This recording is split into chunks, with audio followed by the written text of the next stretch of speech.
Hello, I'm Dr. Bernard Starr, your host for another program of Active Aging Stories. Stories about older people, some famous, some not, who have one thing in common. They refuse to accept the myth that getting older means giving up or even slowing down. It's an idea that music lovers relish, enjoying great artists performing in the intimacy of a private salon. The remarkable Charlotte White has been arranging just such performances since she was 75. Now, at the age of 101, she is still managing the series she founded, the Salon De Virtuosi. We asked her how it all began. I've played the piano ever since I was 8 years old, every day of my life, until recently. And recently I celebrated my 101st birthday. So I don't play very much anymore, but I'm very involved in music still. I am an impresario because I direct a series of concerts called Salon De Virtuosi, where I present very gifted, most promising, big talents in concerts at residences and the embassies here in New York.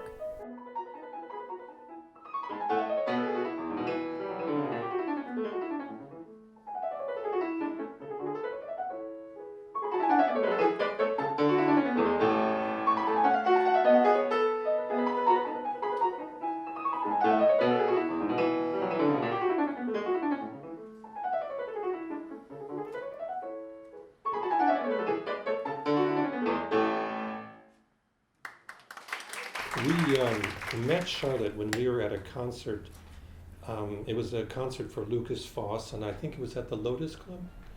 And we were in a small audience of about 50 people, and then this very striking lady sat next to us, and we started a conversation with her.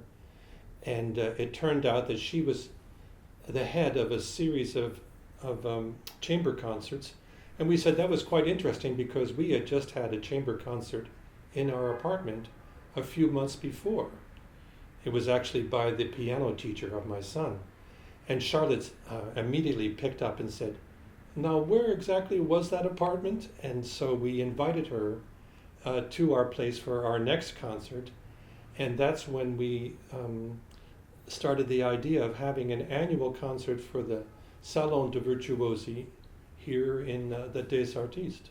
Charlotte had formed the Salon many years before that, and it began in her own home, and then it expanded. Her background was to have been a concert pianist internationally, and she had the idea to provide a dinner of the nationality of a young artist, and at first she did this in her home, and then it expanded from there to encourage the performances to take place in a console. My earliest influence was through my father's great love of music.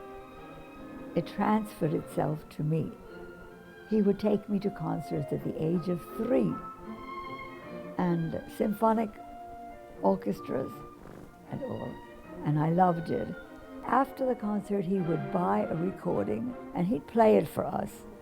And as he played this music, his face became transformed.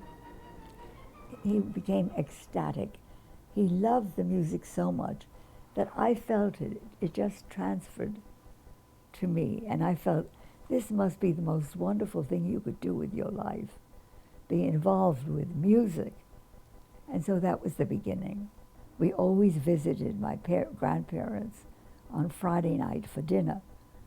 And my father would join us later when he was finished with his work.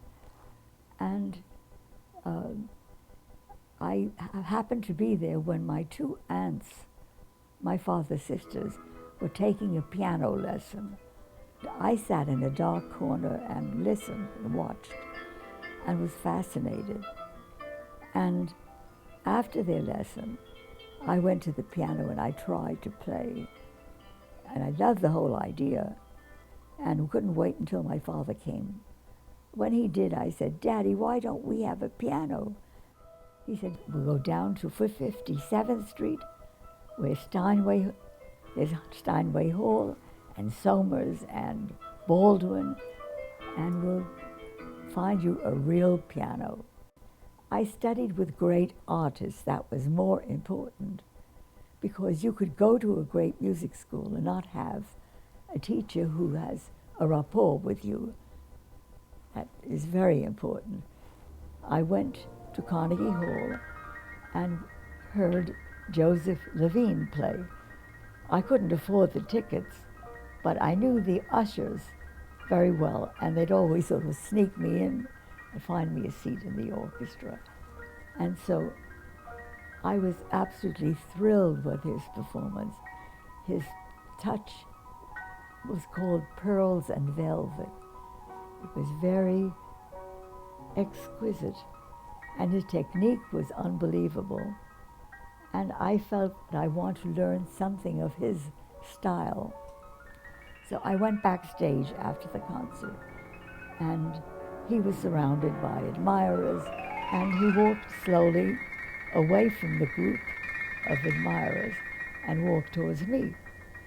And of course, I complimented him on his performance and said how much it meant to me and how much I loved it. And then I had a lot of nerve, and as I called it, chutzpah, to say, "Mr. Levine, I would love to play for you. I am a pianist too." So he laughed and smiled, and he said, "I will arrange it." He said, "Could you come to Juilliard on Thursday at 3 o'clock and come to room so-and-so?" And I said, yes. And so I appeared that day. I said, "Mr. Levine, I would love to study with you." This is a young person with a lot of nerve, which I had at that age. And he laughed again, and he said, "Do you know what my fee is?" I said, "No." He said, "It's $40 a lesson." In those years, $40 like $400 today. "Oh," I said, "that's too much. I could never afford that." He said, "Can't you find anyone, can't you dig up someone who'll pay it for you?"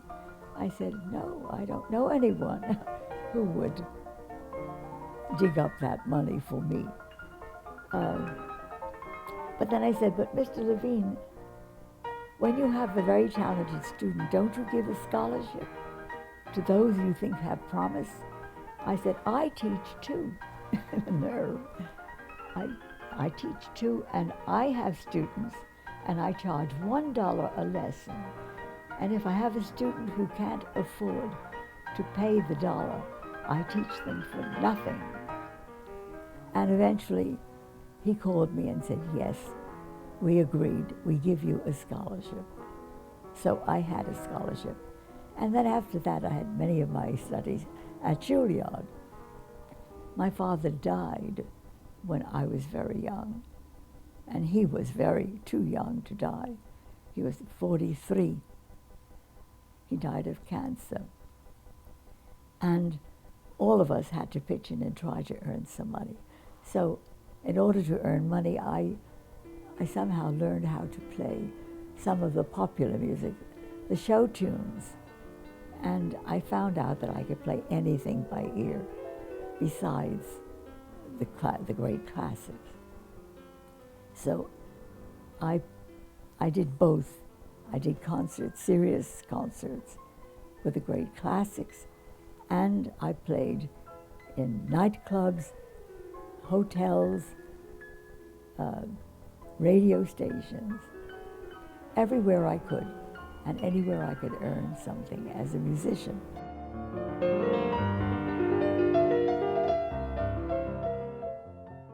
I was playing in Baltimore for William Morris, and he heard me play, and it was a performance at one of the largest hotels in Baltimore. I don't recall the name now. But he came in every night to hear me and then followed me wherever I went. After we married, he was offered an opportunity to do something very important in Burma. We arrived in Burma in 1952. That wasn't so long after the war. And my husband's job was concerned with helping them build a pharmaceutical plant, and also to help them rebuild the Rangoon University. And it was very fascinating, and I really fell in love with Burma. And when I came back, I had been gone so very many years, because 7 years in India, 5 years in Japan, 3 years in Burma is almost a lifetime. And all my contacts in America were lost. I had all this experience and knowledge of different countries. I didn't have money. After getting the job at the Stanhope, when I walked in myself and spoke to the manager, and I said, I think this would be the most perfect place for me to perform, because you're so close to the art world and the Metropolitan Museum, and it's so suitable to my kind of music.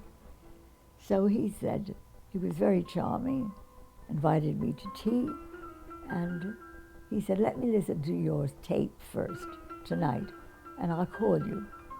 I thought that when people say, I'll call you when you're applying for a job, it means that's the end. No. But he did call me the next day and said, can you start this weekend? And I did.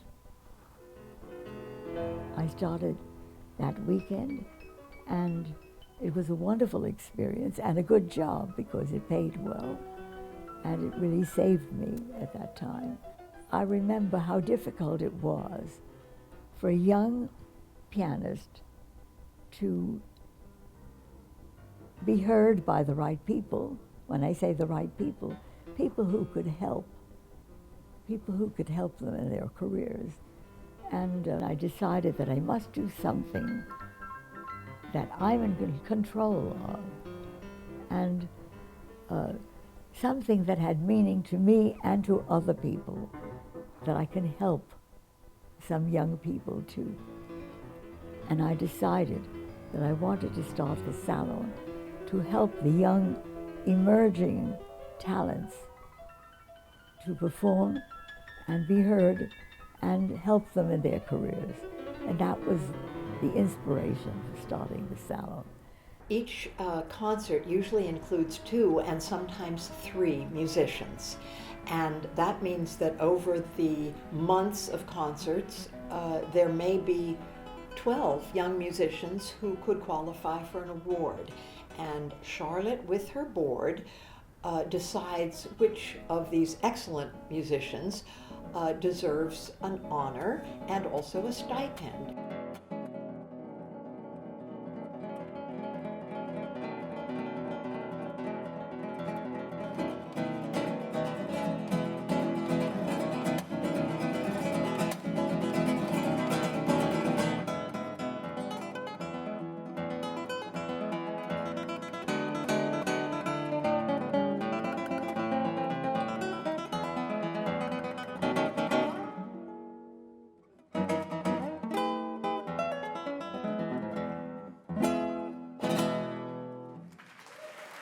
I think that what we get out of it is the absolute highest quality musical performance. For us, that's thrilling. It is absolutely thrilling. Sometimes I think after every concert, really, people say, "Oh, this is the best. This can't be topped." In fact, our elevator man, when he takes people away from the party, he always says, "People were so happy. They're always so happy when they leave these concerts."